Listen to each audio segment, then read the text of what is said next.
Bonjour à tous et à toutes, bienvenue sur le Bon MJ. On continue notre présentation des classes de Shadow Dark. Donc si vous arrivez maintenant, si vous n'avez pas vu les précédentes, on a fait les 4 classes du livre de base de Shadow Dark dans des vidéos précédentes. Là, on va entrer sur 2 classes supplémentaires qui me semblent on peut trouver sur le Discord de Arcane Library.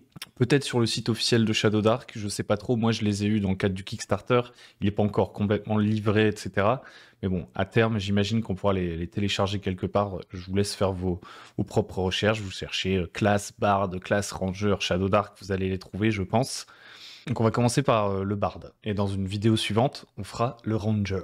Donc la classe de Bard de Shadow Dark, si vous le souhaitez déjà, vous pouvez chercher Bard class Shadow Dark sur YouTube et vous verrez en fait un live dans lequel l'autrice de Shadow Dark, Kelsey Dion, je crois, crée le Bard en live avec, en interaction avec l'audience. Donc il me semble qu'à la fin du live, on n'a pas exactement ce résultat, il était affiné entre-temps et tout. Mais voilà, c'est assez intéressant. Si jamais vous voulez créer vos propres classes ou voir un peu comment réfléchir au design des classes et tout, de regarder ces vidéos-là. Il y a la même pour le Ranger. Vous allez sur la chaîne YouTube de Arcane Library. Donc nous, on va regarder le Bard tel qu'il est actuellement en V1.1 là. Donc il y en a un dans notre campagne de Shadow Dark en plus. Donc je vais pouvoir vous en parler un petit peu. Donc les bards, ils sont décrits ici comme des vagabonds, des conseillers rusés, et leur tâche est de protéger et de partager le savoir qui traverse les âges, de faire cette passation du savoir. On voit qu'ils peuvent manier des armes assez légères, mais quand même assez variées, plus que le magicien, par exemple, et qui peuvent également aller jusqu'à la cote de maille en termes d'armure, ce qui signifie qu'ils peuvent espérer potentiellement un 17 de classe d'armure s'ils ont tiré les bonnes stats, etc. Donc ils peuvent être quand même assez résistants. Et puis on voit aussi qu'ils ont un des 6 points de vie, ce qui fait qu'ils ont donc plus de points de vie que le voleur et le magicien. Ils ont les mêmes points de vie que le prêtre. Alors, première feature qu'ils ont déjà, ils ont 4 langages communs supplémentaires et un langage rare supplémentaire, ce qui fait que le bard, bah, évidemment, ça peut être la face du groupe. C'est celui qui va pouvoir parler à tout ce qu'on va rencontrer et tout. Tiens, d'ailleurs, je vous montre vite fait l'illustration. Elle est quand même ultra stylée, non? N'est-ce pas? Franchement, il pète la classe. Donc ça, c'est assez intéressant. D'ailleurs, j'ai pas mal de regrets vis-à-vis du bard dans la Shadow March. Je me permets tout de suite un petit parallèle. Donc la Shadow March qui est une campagne qu'on est en train de jouer, que je suis en train de jouer avec 4 joueurs. Franchement, on s'éclate. Si vous voulez aller voir, j'en fais des résumés, c'est toute une série. Il y en a un qui est Bard, et j'ai un regret par rapport au langage, parce que moi, j'étais parti sur un truc type, j'avais pas envie qu'il y ait un langage orc, un langage nain, un langage machin. J'ai envie de jouer un peu plus le truc culturel et partir du principe que bah, c'est plutôt l'endroit où on se trouve qui va déterminer la langue que les gens parlent plutôt que leur race. Mais en fait, en termes de gameplay, ça aurait demandé une mise en place supplémentaire, parce que pour l'instant, je trouve que le langage n'est pas assez utilisé dans notre campagne, et que du coup, cette feature du Bard, elle est un peu moins utilisée. Donc voilà, ça c'est un petit regret, mais on va peut-être corriger ça en cours de campagne, on va voir. Parce que clairement, le simple fait de connaître des langues, ça change beaucoup de choses dans un jeu axé sur l'exploration qui est bac à sable, puisqu'en fait, ça va tout simplement changer votre approche de la plupart des situations en fonction de la langue que parlent les gens, quoi. Si vous ne pouvez pas parler avec vos ennemis, c'est quand même plus compliqué de y aller en mode négociation, vous voyez. Et à l'inverse, du coup, ça devient un atout quand même hyper intéressant, un peu situationnel du coup, mais quand vous connaissez la langue de certaines créatures et tout, ça vous offre beaucoup d'opportunités, et je pense qu'on l'a pas mis assez en avant dans notre campagne pour l'instant. Ensuite, on a deuxième talent du bard, deuxième capacité du bard qu'il a de base, puisque les talents on les tire aléatoirement après, on va les regarder après, c'est qu'il est entraîné dans tout ce qui va être oration, donc l'éloquence, pratiquer les arts, peu importe leur forme, tout ce qui va être aussi le savoir, notamment historique et tout, le lore, et la diplomatie. Donc il va avoir un avantage à ces jets de dés là, et comme déjà le bard, a priori, vous allez plutôt partir sur un bard si vous avez tiré un bon charisme, a priori il va être très fort là-dedans, donc ça va vraiment être, encore une fois, la phase du groupe. Alors performing arts et tout, je pense que vous pouvez laisser le joueur s'auto-limiter, c'est-à-dire que c'est quand même ultra large la manière dont c'est défini, mais en fait vous pouvez laisser le joueur prendre la responsabilité de quand est-ce qu'il considère qu'il a cet avantage et tout. Vous pouvez, si le joueur, à vous de voir, mais je pense en fait les gens peuvent être raisonnables, vous n'êtes pas obligé d'en faire un truc écrit sur la fiche de personnage. Le joueur, s'il dit ouais moi je suis plutôt un musicien, bon il aura des avantages lorsqu'il s'agira de faire de la musique, mais peut-être pas de la sculpture ou de la, je sais pas, faire de la danse classique ou j'en sais rien. A priori, tout est compris dans les les Bardic Arts, mais voilà, si le joueur a envie de donner un peu plus de saveur à ça et tout, bah, tant mieux, je pense. Ensuite, on a le Magical Dabbler, donc ça, c'est en gros, c'est quand même assez important pour le Bard. Nous, notre joueur dans la campagne, il s'en est pas beaucoup servi. En gros, ce que ça permet, le Magical Dabbler, c'est d'utiliser les parchemins et les baguettes magiques avec la stat charisme. Donc, de faire en sorte que le Bard soit un lanceur de sorts, mais qui dépend des objets qu'il trouve. Il faut qu'il ait des baguettes magiques ou des parchemins. Il n'a pas de liste de sorts qu'il connaît intrinsèquement. Et donc, et tout ça fonctionne avec le charisme, donc il va être bon pour ça, puisqu'il aura sûrement de base un bon charisme. Et s'il fait des échecs critiques, il aura des catastrophes magiques comme le magicien. Donc ça, c'est quand même assez fort. Bon, nous, dans notre campagne, les joueurs sont passés quasiment... Enfin, il y a eu plusieurs occasions, ils auraient pu trouver des parchemins et tout, mais à chaque fois, ils sont passés à côté. Il y avait eu, je crois, le basilic, ou alors c'était peut-être une potion, le basilic, mais dans les premiers épisodes, il y avait le coffre du basilic, où ils ont pas réussi à garder les trucs pour eux, ils ont été obligés de les donner au chevalier du franc pays.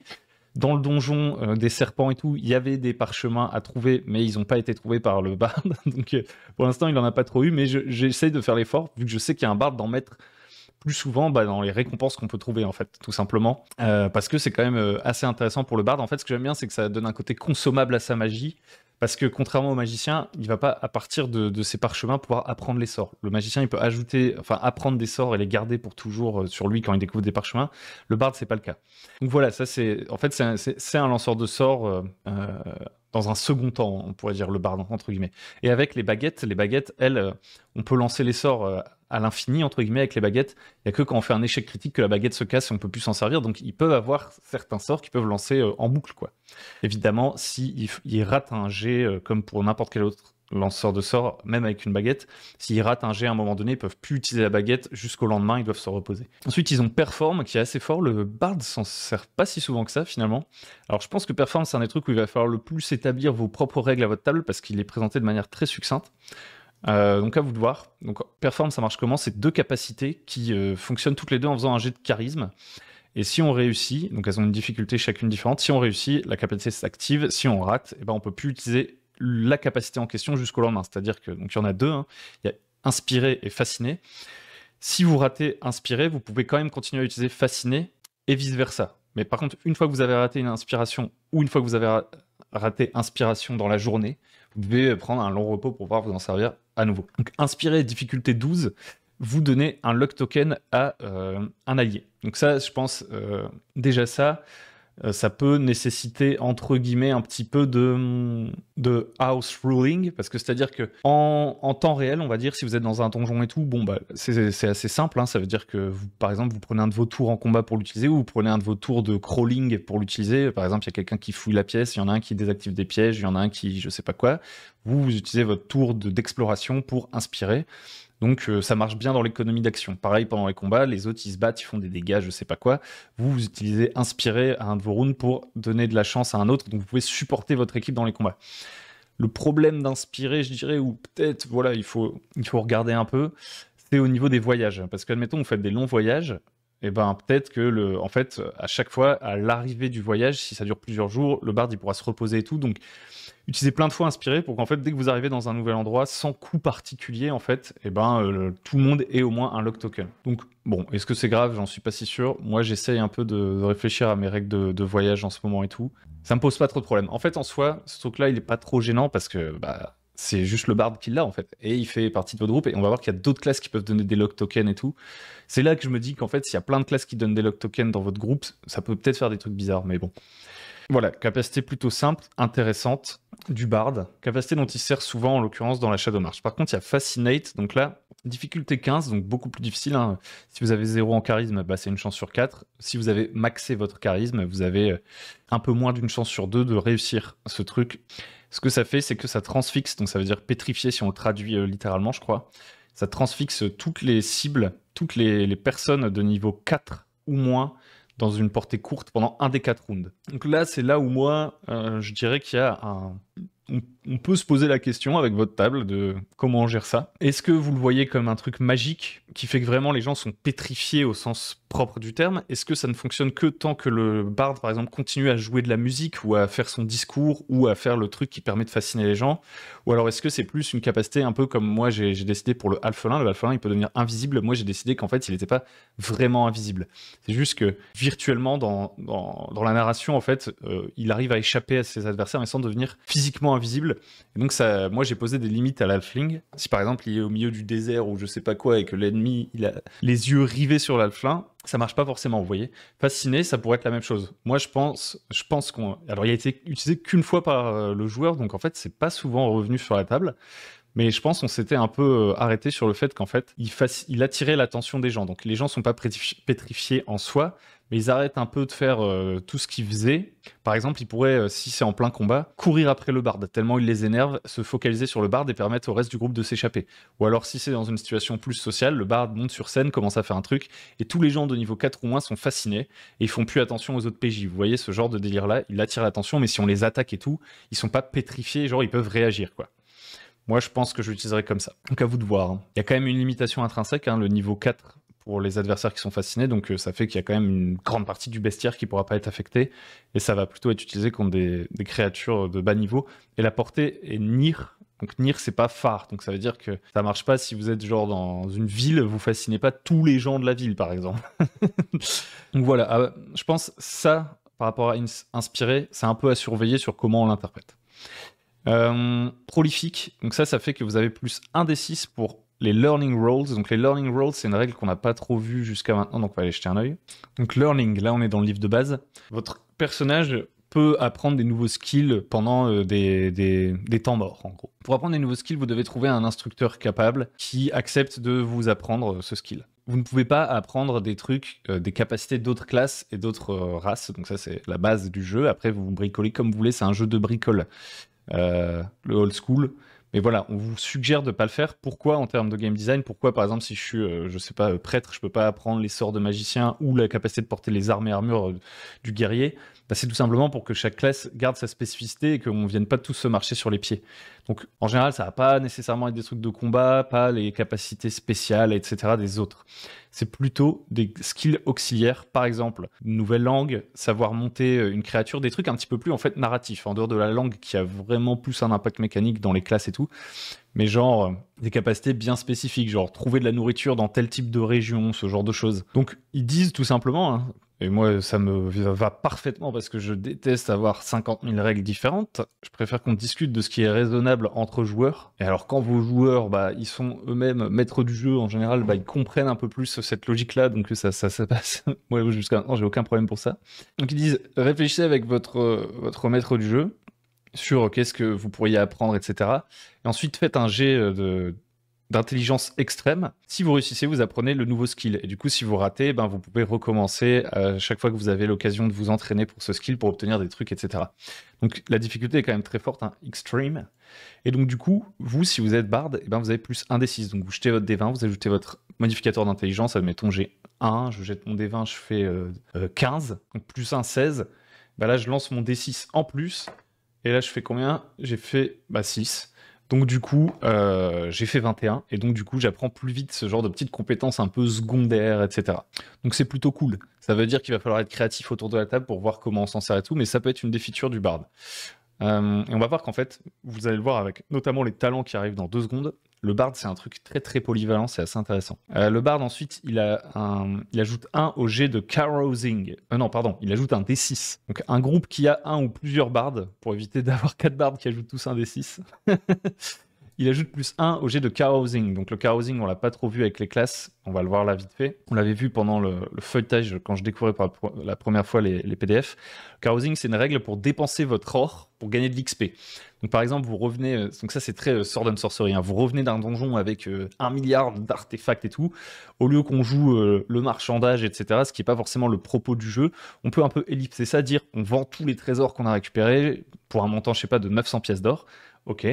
Et bah du coup, on va acheter un D8 et on va ajouter pour 900 pièces d'or, vous voyez, plus 4 à notre D8. Et on va voir ce qui se passe. Donc là, admettons, je jette un D8. Je fais 3, plus 4 parce que j'ai claqué 900 pièces d'or dans le carousing. Donc j'ai fait 7. Donc en fait, le carousing, c'est on fait la fête et tout, on se bourre la gueule avant de repartir à l'aventure. Hein. Et donc on a fait 7. Donc ça fait que on fait la méga teuf. Donc qu'est-ce qu'on a comme bénéfice? On gagne tous 4 XP. Donc en fait, vous dépensez votre or pour faire la fête et gagner l'XP. Donc ça, c'est assez rigolo. Et on se fait justement un allié, un barde, un barde connu devient notre allié. Voilà, ça c'est plus un petit bonus narratif, on va dire, mais qui peut mener à d'autres aventures et d'autres trucs. Et là, on a un truc de saveur. On a mené une taverne entière à chanter une chanson insultante envers un noble qui est détesté dans le coin. Donc ça, c'est pour la saveur, mais ça peut aussi avoir des conséquences. Peut-être qu'on va avoir des problèmes suite à ça. Et donc voilà. C'est une mécanique qui permet de claquer sa thune pour gagner de l'XP et faire une sorte d'ellipse festive. Et du coup, le barde, il ajoute un des 6 à ça, ce qui est très très fort, hein, concrètement, parce que ça va donner des gros bonus d'XP à tout le groupe. Donc le bard, il a une sorte de rôle, ça me fait penser, j'ai pas joué tant que ça, mais il me semble que dans Dofus, ou bien, je sais plus, ouais, je crois que c'est dans Dofus, il y avait une classe, je sais même plus comment ça s'appelle, mais qui augmentait l'XP des autres et tout, quoi. Donc il a un côté support sur le terrain, mais aussi il fait progresser le groupe plus vite, donc c'est assez rigolo, parce qu'en fait, il va chanter les louanges du groupe et tout encore plus, et ça leur fait gagner plus d'XP et tout, donc assez cool.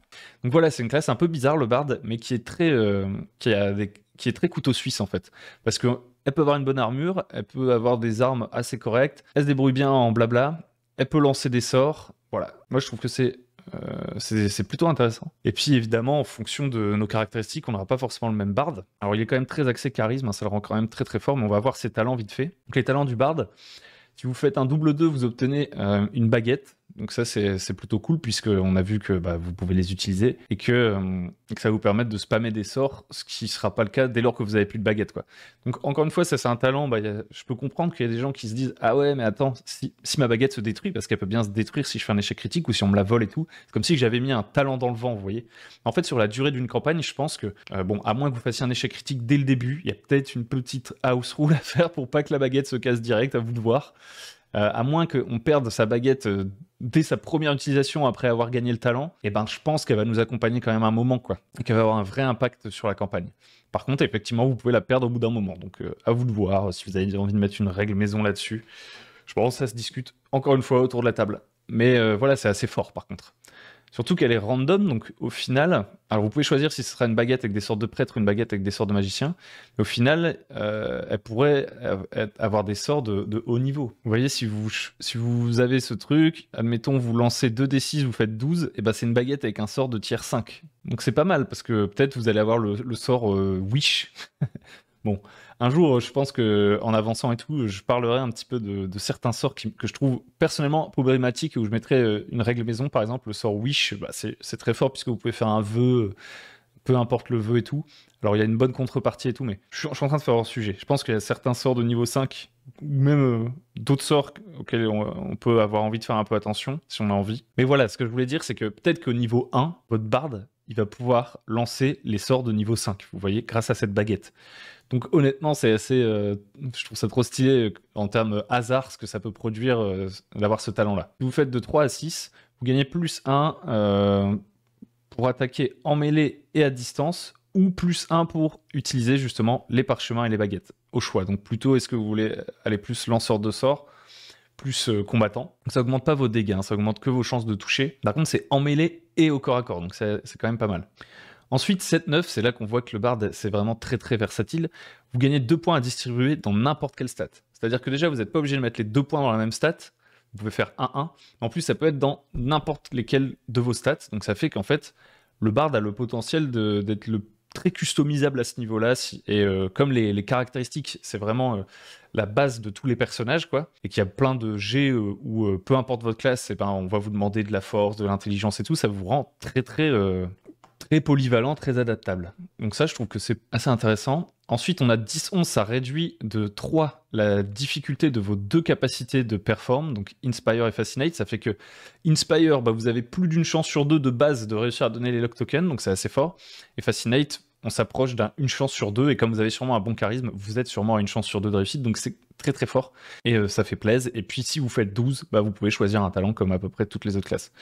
Donc est-ce que il va y avoir encore des modifications sur cette classe? C'est possible, parce que même dans les règles de base, hein, c'est pas encore sorti officiellement. Bon, on approche de la sortie, ça devrait arriver avant la fin d'année. Est-ce que ça va changer? Je ne sais pas. Mais voilà en tout cas l'état du Bard actuellement. Donc si on devait résumer, moi je trouve que la classe est excellente. Le seul truc que je surveillerais un petit peu, c'est ce Fascinate en fait. Ce Fascinate qui demande un petit peu à ce qu'on établisse les limites qu'on se fixe. Est-ce qu'on est vraiment en train de pétrifier magiquement des gens? Ça peut être extrêmement fort. Et je trouve que ça donne un côté, le Fascinate, surnaturel. La classe, en fait, si on le prend tel quel, ça fait vraiment genre, c'est un sortilège de Bard, alors que moi, je vois plus Magical Dabbler, vous voyez, l'usage de baguettes et de parchemin comme vraiment la partie magique du Bard, tandis que Fascinate, je le traduirais plus comme cette capacité à attirer l'attention, tout simplement, du Bard, de manière très efficace, certes, mais pas surnaturelle, et donc on pourrait perturber les gens, les réveiller, etc., si on les attaque, etc. Donc on va finir vite fait avec les titres du Bard. Donc si on est un Bard loyal, on va être dans le storyteller, baladeur, philosopher, poète, master poète. Si on a un chaotique, on est plutôt entre le charlatan, le bouffon un petit peu, l'oiseau de mauvais augure, là, le prophète maléfique, je sais pas trop si on est chaotique. Et neutral, c'est plutôt un chercheur, speaker, voice, truth bearer. On est un lanceur d'alerte, j'ai envie de dire. Voilà, donc c'était le petit tour de la classe du Bard, j'espère que ça vous a plu. Et puis on se retrouve la semaine prochaine, je pense, pour le Ranger. Merci de m'avoir écouté, n'hésitez pas à me dire ce que vous pensez de tout ça. Vous, comment vous géreriez le Bard à votre table, etc. Je pense que ça va dépendre de tout un chacun, et c'est ça qui est beau, c'est cette invitation, finalement, à prendre un jeu simple et à l'adapter à son besoin. Voilà, merci de m'avoir écouté, et à très bientôt pour de nouvelles vidéos sur Shadowdark. Et n'hésitez pas à venir voir la Shadowmarch si vous voulez voir le jeu, non pas en action, mais en récap, ma manière d'y jouer. Si ça peut vous inspirer, ce sera avec grand plaisir. Merci de m'avoir écouté, et à très bientôt sur le bon MJ. Au revoir.